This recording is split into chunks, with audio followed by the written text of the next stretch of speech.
Hello, welcome. My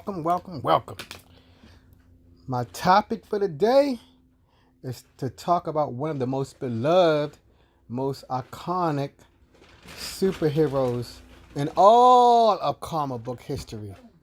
You all know him. His He is the nephew of May and Benjamin Parker. Before the Mephisto cast that spell on him, he was the husband of Mary Jane Watson. So you all have guessed. Yes, my good people, my good friends, I'm going to be talking about the sensational, the amazing, the delightful, wonderful Spider-Man. Now, why do we love Spider-Man? Those are some of the things I'm going to discuss. And we love Spider-Man, the leading founding superhero from a major comic book dealer. We don't love him like we do Spider-Man. We respect him, and we are in awe of his vast amounts of powers. He has a host of superhuman powers. But of course, I'm not going to name his name. Also, we respect another leading superhero from that iconic publisher. He doesn't have any superpowers. He have great detective skills. He have fantastic fighting abilities. We respect him because of his abilities. But we love Spider-Man just for the sake of his humanity. So, let's delve in. Let me give you my reasons why we love Spider-Man. My first reason why we love him, because when he got his power, he was a teenager. I think he was either 16 or 15 years old. Yes, a leading comic book vendor has another young man who's a teenager. He recently had a movie. That's now published. He's a teenager and he can become a superhero. But there's one big difference. When that superhero who we just now saw the movie did is changed into a superhero, first he started as a teen, then he becomes a grown man. Not so with Peter Parker. Not so with the Sensational Spider-Man. Whether he's out of costume or not in costume, he still has the abilities of Spider-Man. So that's my first reason. He's a teenager. He's going through teenager issues, but he has to watch himself around other teenagers because he has fantastic abilities. So he always has to be on guard to not expose his fantastic abilities. Not so with the other teen superhero, because when he changed back into his mortal identity, he just a mortal again. He can go play football. He can go play basketball. He can play baseball, hockey, whatever. Full force. Because when he changed back to his human nature, he's completely human. Not so with Spider-Man. And that's why we love him. He's a teenager who has been gifted with incredible abilities. Incredible strength, reflexes, on and on and on. My next reason why we love Spider-Man, because he has relatable powers. He got super strength. He didn't get his powers from no gamma radiation. He didn't get his powers from no cosmic rays. No alien got a transfusion with him to give him powers. You get my point. His power came from a related figure, from an eradicated spider. In normal terms, in normal day, it probably would have been a spider who was irradiated and got cancer. So Spider-Man got his powers from a spider who got cancer. And that's what I mean. They're relatable. It's almost realistic how he got his powers. No wizard gave him the powers. No radiation blast gave it to him.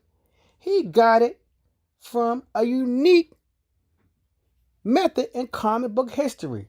I don't think no other superhero or villain, up until him, got their powers from the common insect, the common household spider. So he's very relatable, and his powers relate to the insect, or the arachnid that he developed his powers from.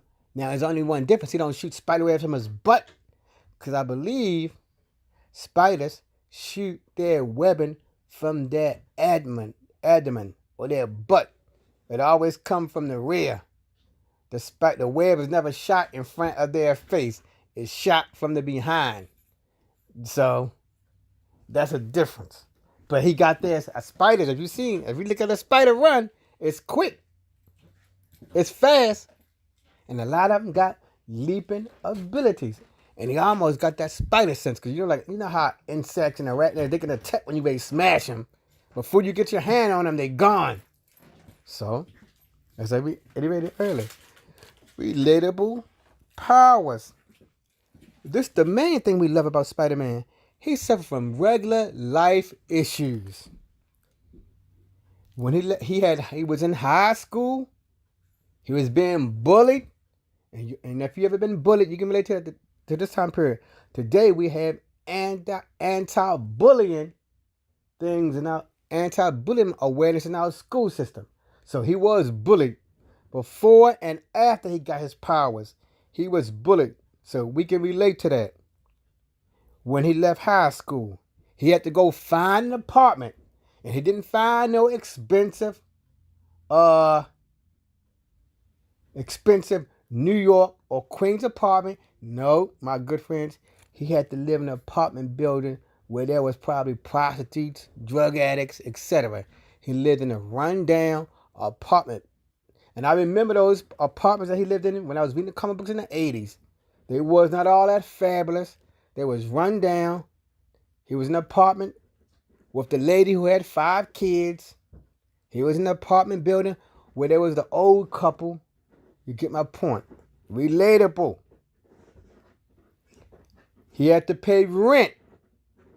When I read the books, Spider-Man books in the 80s, he always had to struggle to pay his rent.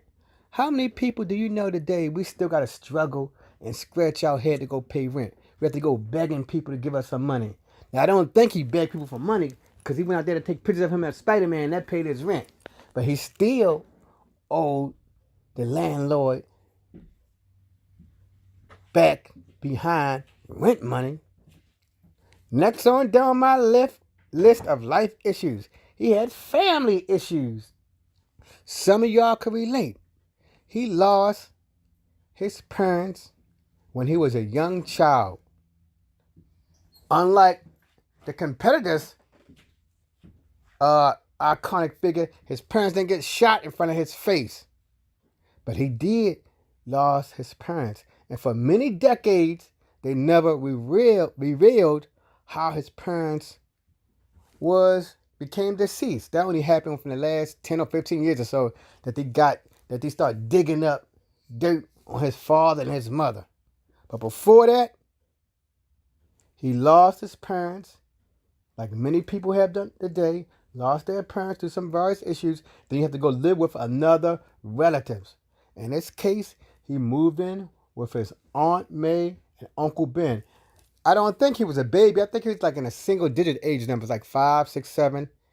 You all can correct me if he did not move in with his Aunt Ben and Aunt May when he was a baby. So he did got some images of his parents. But he moved in with loved family members. He loved them so much that they became his parents. They became his parents in his heart. Next one. I said he always had to worry about money. Not just to pay rent. He had to worry about money for buying food, going out, going to social events. I don't think he caught the bus because he just web swinging around the neighborhood. I don't think he had to caught cabs or nothing. So if Spider-Man ever caught cabs in the bus, somebody correct me on that. But and all the issues I read, If he needed to get somewhere, he just web swing around the neighborhood. But he had to pay rent for outings, going to the roller ring, going to play bowling. He had to worry about where his next paycheck is coming from. Who going to pay? Does he got enough money to pay for his college courses? Relatable issues. And like I said, school. Now, we know that Peter Parker has a genius level intellect, is not on par with Dr. Doom and Reed Richards, but is still genius level intellect. So now I think when he became Spider-Man, his grade slipped a tiny bit, especially when he got to college. When he was applying for his PhD, his grade slipped somewhat, but he was still a PhD candidate. So he had to worry about school when he was in high school. When he was playing Spider-Man, he skipped out on some of his classes. When he was in college, he missed a lot of his classes because he was Spider-Man. Luckily for him, he didn't have no 9-to-5 job because he would have gotten fired. I think for most of his career, before Marvel redid its origin, he made most of his money selling photos of himself as Spider-Man. So, he had to worry about school. Last but not least on his list of family issues, he had love interests. For a long time, he was dating Gwen Stacy. For a long time, he was dating Betty Grant. He was dating a number of women for a long time. He was dating them so long that we, the comic book reader, we developed a relationship with them. Last on my list, his enemies are relatable. We can relate to Doctor Octopus. An accident happened, the things get grafted to your body. That happens a lot. People get stuff stuck in their sides, stuck in their arms. So Dr. Octopus, he does a fancy dancy version of that. He got in an accident and the arms got attached to his body. See? Relatable villains. The Vulture. He's relatable. He's an old man with no superpowers. From what I know, when I used to read him in the 80s, he was a very, very smart man. He said, look, I got to go get some money. Let me put this pack I got on and go rob some banks. That can happen today. A person can put a jetpack on their back of the day and go rob a bank. I hope they don't do that, but you get my point. Relatable enemies. The Lizard. He's not that relatable. Similar to Spider-Man. His powers is based on an Earth creature. He don't got to fight some weird guy from outer space who eat planets. He don't got to go fighting some different aliens who can go shape-shifting. You get my point? So, my good people, that is my little synopsis of why we love the Amazing Spider-Man. He was a teenager. He has relatable powers, life issues, and his enemies are relatable. If you can think of anything else, let me know. Now, if you notice, here's a little test for you all. I never named any other superheroes, so in my comment section, list for me at least the 3 or 4 superheroes I mentioned.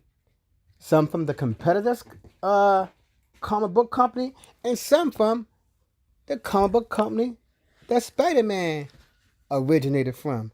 So let me know in my comment section the characters that I did not miss. I just gave a lot of clues. If you like my discussion about the Amazing Spider-Man, please give me a thumbs up. If you have any comments to add, especially, well, I just left a little comment about list of comic characters so I did not mention by name, leave that in the comment section. If you found this discussion appealing about why we love Spider-Man so much, share this on Facebook, Twitter, Instagram, G+, or whatever social media platform you deem worthy. You all have a wonderful day. Keep reading your comic books. Goodbye.